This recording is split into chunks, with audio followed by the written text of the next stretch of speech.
deep respect to this great institute, respected teachers, headmasters, and my dear lovely friends. This is the only sentence, Suresh. You have to excuse me, I'll speak in English. After that,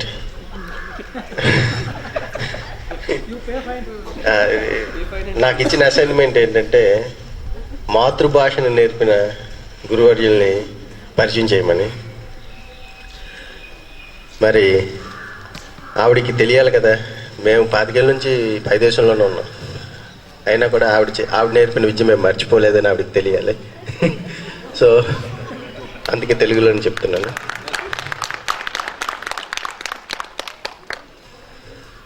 నేను ఇది 2 రోజుల ముందు చెప్పాడు అమ్మను అందరూ పరిచయం చేయాలి మిమ్మల్ని అని. అయితే సరే ఫ్లైట్లో టైం ఉంటుంది కదా, ప్రిపేర్ అవ్వచ్చు ఏదో ఒకటి అనుకున్నాను. ఫ్లైట్లో మంచినీళ్ళు తాగుతూ ఆలోచించాను. ఇంకోలాగా అనుకోమాకండి.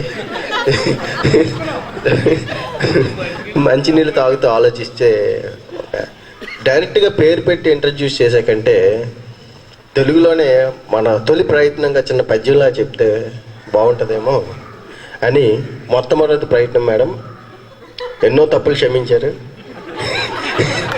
ఈ తప్పు కూడా క్షమించి స్వీకరించండి. వాళ్ళు అలాగే స్వీకరిస్తుంటారు.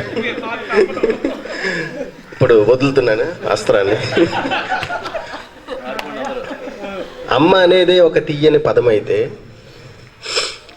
ముసిముసి మాటలతో, పొడి పొడి పదాలతో అమ్మ ఒడి నుంచి బడిలోకి జారిన ఈ పొడతడికి అమ్మ నేర్పిన మాటలకి అర్థాలు చెప్పి తెలుగంటే ఇంతే కాదో ఇంత అని జ్ఞానంబు నేర్పి 10 కాలాల పాటు అది మరవకుండా చేసిన ఒక మహోన్నత వ్యక్తి మన గురువమ్మ సత్యవతమ్మ. అక్కడ ఫ్రెండ్స్ అప్రిషియేట్ చేశారంటే బాగానే రాశాను, ఎందుకంటే చాలా డేంజరస్ అక్కడ. ఇంకొస్తుంది, అసలు వస్తుంది. అయితే మేడం మీ గురించి ఇంకొద్దు చెప్పే ముందు మీరు నన్ను మర్చిపోయారు, నేను గుర్తు చేయాల్సి వచ్చింది మీకు. దాంతో నాకు జరిగే ప్రతి ఇన్సిడెంట్ మీకు చెప్పాలి. అప్పుడు కానీ మీకు నేను పర్టికులర్గా గుర్తుండను. చిన్న ప్రోలాగ్ అంటే ఒక సినిమా మెయిన్ స్టోరీలోకి వెళ్ళే ముందు సీనరీ సెట్ చేయాలి కదా, ఆ సీనరీ సెట్ చేస్తున్నాను.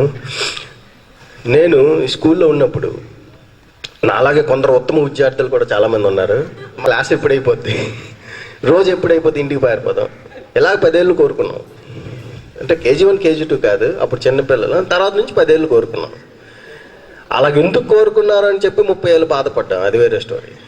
ఎందుకంటే అలా కోరుకోకపోయి ఉంటే ఇంకొన్నాళ్ళు స్కూల్ ఎన్విరాన్మెంట్ ఎంజాయ్ చేసేవాళ్ళమేమో.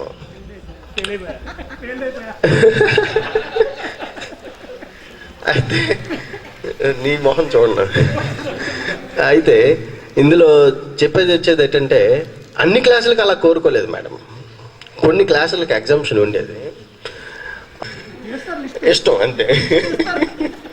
తర్వాత ఇంకొకటి ఏంటంటే నేను కొద్దిగా స్వభావరీత్యా కొద్దిగా అల్లరి చేసేవాడిని. అందరూ ఏకాభిప్రాయంతో ఉన్నారు, స్టేట్మెంట్ మార్చేస్తాను. నేను చాలా అల్లరి చేసేవాడిని.